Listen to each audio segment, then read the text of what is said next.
ఇక వక్ఫ్ చట్టానికి సవరణలు చేయడం కోసం కేంద్ర ప్రభుత్వం తీసుకొచ్చిన కొత్త బిల్లు ప్రస్తుతం తీవ్ర చర్చనీయాంశంగా మారింది. ఈ క్రమంలోనే అసలు వక్ఫ్ చట్టం అంటే ఏంటి, ఈ చట్టాన్ని ఎప్పుడు తీసుకొచ్చారు, ఈ చట్టానికి ఇప్పుడు కేంద్రం ఏం సవరణలు తీసుకొచ్చింది, ఈ సవరణలను ఎందుకు ప్రవేశపెడుతోంది, ముస్లిం సంఘాలు ప్రతిపక్ష పార్టీలు ఎందుకు వ్యతిరేకిస్తున్నాయి, అసలు వక్ఫ్ చట్టానికి తీసుకొస్తున్నటువంటి సవరణల్లో ఏముంది అని తెలుసుకునేటువంటి ప్రయత్నం చేద్దాం. Welcome to hot topic. కేంద్ర ప్రభుత్వం వక్ఫ్ చట్ట సవరణకు లోక్సభలో బిల్లును ప్రవేశపెట్టడం ప్రస్తుతం అధికార విపక్షాల మధ్య తీవ్ర మాటల యుద్ధం జరుగుతోంది. అయితే కేంద్ర మైనార్టీ వ్యవహారాల శాఖ మంత్రి కిరణ్ రిజిజు ఈ వక్ఫ్ చట్ట సవరణ బిల్లు 2024ను లోక్సభలో బుధవారం ప్రవేశపెట్టారు. అయితే దీనిపై కాంగ్రెస్, సమాజ్వాదీ పార్టీ, తృణమూల్ కాంగ్రెస్, వామపక్షాలు, ఎంఐఎం సహా ముస్లిం పక్షాలు తీవ్రంగా వ్యతిరేకించాయి.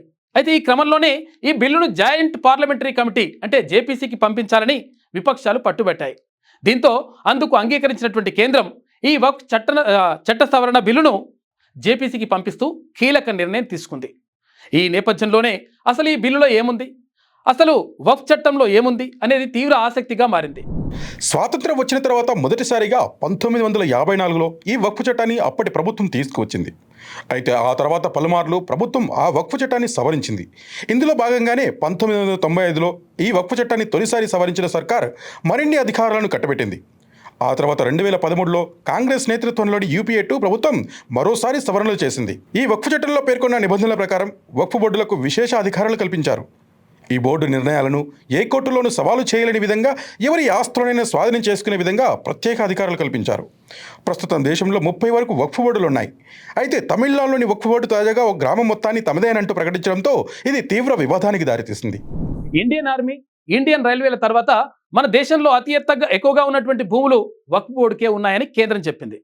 ఈ నేపథ్యంలోనే వక్ఫ్ బోర్డుకు విస్తృత అధికారాలను గత ప్రభుత్వాలు కట్టబెట్టాయని, ఈ వక్ఫ్ బోర్డు ఆస్తులు 2009 తర్వాత రెట్టింపయ్యాయని ముసాయిదా బిల్లులో కేంద్ర ప్రభుత్వం పేర్కొన్నది.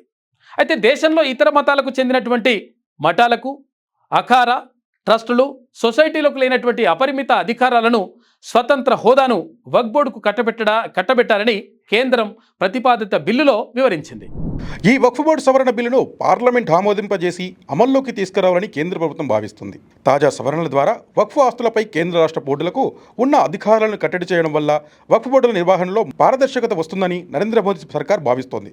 సెంట్రల్, స్టేట్ వక్ఫ్ బోర్డుల్లో తప్పనిసరిగా మహిళల ప్రాధాన్యత కల్పించాలని కూడా ఈ బిల్లులో కేంద్రం పేర్కొంది. వక్ఫ్ ఆస్తుల నిర్వహణపై పర్యవేక్షణ బాధ్యతను జిల్లా కలెక్టర్లకు అప్పగించాలని ఈ బిల్లులో ప్రతిపాదించింది. వక్ఫ్ బోర్డులు ఏదైనా భూమి లేదా ఆస్తిని తమదిగా ప్రకటించడం ద్వారా పలు వివాదాలు, అధికార దుర్వినియోగానికి కారణమవుతున్నాయని కేంద్ర ప్రభుత్వం తెలిపింది. బిల్లు చట్టరూపం దాల్చితే వక్ఫ్ బోర్డులు ముందులాగా ఏ ఆస్తిని స్వచ్ఛందంగా తమ ఆస్తిగా ప్రకటించుకోలేవు. ప్రస్తుతం ప్రవేశపెట్టిన వక్ఫ్ బిల్లులోని కొన్ని కీలక అంశాలు చూసుకుంటే, ముస్లిమేతరులకు సభ్యత్వం, వక్ఫ్ బై యూజ్ తొలగింపు, సర్వే అధికార పరిధి మార్పు, డిజిటల్ నమోదు విధానం, మ్యూటేషన్ ప్రక్రియలో మార్పు, వక్ఫ్ ట్రైబ్యునల్స్ పునర్వ్యవస్థీకరణ, అప్పీల్కు అవకాశం ఇవ్వడం.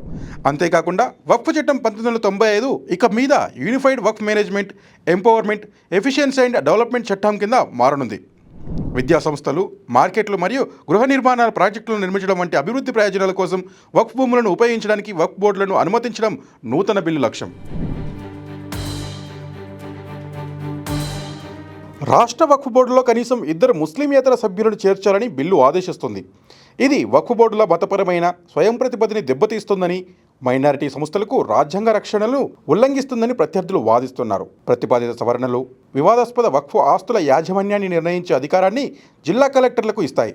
వక్ఫ్ బోర్డుల అధికార పరిధి నుంచి ప్రభుత్వం నియమించిన అధికారులకు బదలాయించడం అధికార దుర్వినియోగానికి, రాజకీయ జోక్యానికి దారితీస్తుందని విమర్శకులు సైతం భయపడుతున్నారు.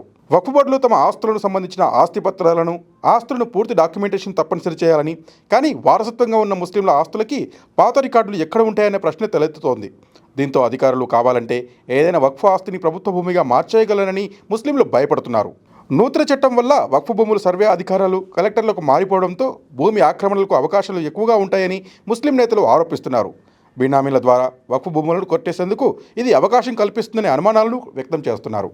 ముస్లిం సమాజంలో మత, ధార్మిక ప్రయోజనాల కోసం ఉద్దేశించిన వక్ఫ్ ఆస్తుల విషయంలో ప్రభుత్వం జోక్యం చేసుకోవడం మత స్వేచ్ఛకు అడ్డు తగలడమేనని, ఇది మైనారిటీల హక్కులను కాలరాస్తుందంటూ ప్రతిపక్షాలు విమర్శిస్తున్నాయి. ఈ బిల్లు దుర్మార్గమైందని, రాజ్యాంగ విలువలపై జరుగుతున్న దాడిగా ఈ బిల్లును ప్రతిపక్షాలు అభివర్ణిస్తున్నాయి.